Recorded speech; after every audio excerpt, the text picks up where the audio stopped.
The nature of the problem that the 12-step recovery system addresses is the problem of attachment. The 12-step recovery system was designed around alcoholism and drug addiction, where the object or the problem is obvious and clear. You're overly attached to alcohol and drugs. You keep drinking them and taking them, it's causing a lot of problems. Easily observed, easily, or at least simply resolved. Not so easy when your problem is a vague sense of discontentment, or you're not happy at work, or you keep getting in bad relationships, or you gamble too much, or you can't eat healthily, or you want sex too much, or you're looking at pornography, or you're looking for solutions to spiritual problems in the material world. The 12-step recovery system is a means for addressing attachment, malevolent connection, illusion, all quite important spiritual ideas, but neatly designed and developed around clear objects. Now, it's not woo-woo or ethereal.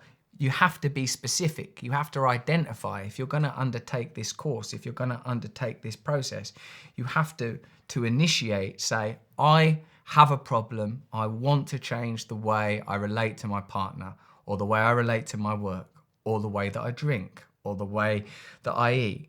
But you do initially need to be specific.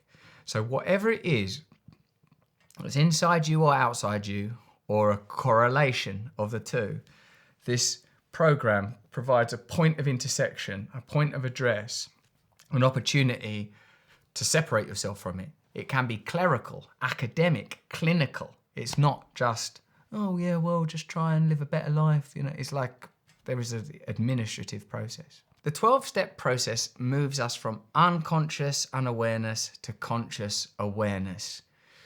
That's why it's necessary to initially address there is a problem, whether that problem is drinking, drug use, food, behavior, negative thinking, self-harm, self-loathing, whatever it is, we initially address there's a problem.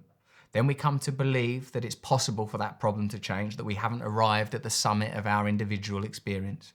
Then we acknowledge that that change is unlikely to occur by the reiteration and repetition of methods that we've already deployed. Then the work in earnest begins through a system of analyses and diagnosis very particular to the 12 steps, which is actually rather scholarly but incredibly precise and useful at identifying patterns of behaviour that have defined our personality and perhaps, in fact, form the borders of what we consider ourselves to be. Having undertaken that inventory, you share it with another person in order to address the possibility that your perception is a huge part of the problem. Then together you identify what problems and patterns you've had. You become willing to let go of them. You engage in a spiritual process to let go of these problems and make a commitment to be different. Then you make a list of people that have been harmed as a result of the life you have lived, and you forgive anyone that you believe has harmed you. Then, where appropriate, you make amends to these people.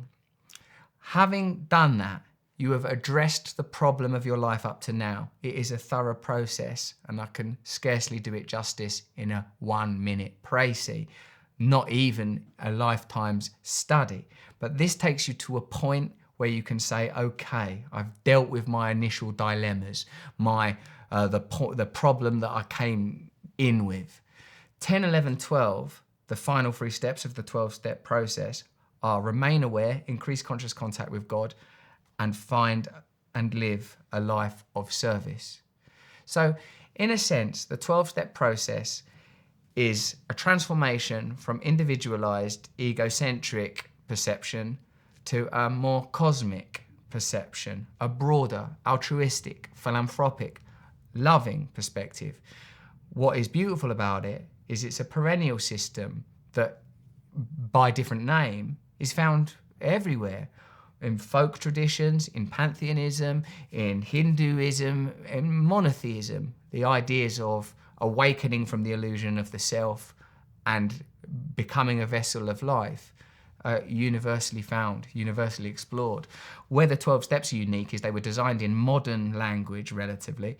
They were applied to, if not a particularly modern problem, an identifiable problem, attachment to chemical dependency. And for me, this has given them a kind of clarity and relevance that are not necessarily found in the desert books, or the old scrolls. They're there, but they are contemporaneous and are often bagged up with ideas that don't belong in modern age. I mean, obvious ideological quirks around sort of sexual behaviour and sex. There seems to be one really obvious area. So I think it's like a modern spiritual system that's non-exclusive, completely inclusive, applicable to all. You can't be too dumb for it. You can be too clever for it. It's a kind of beautiful system.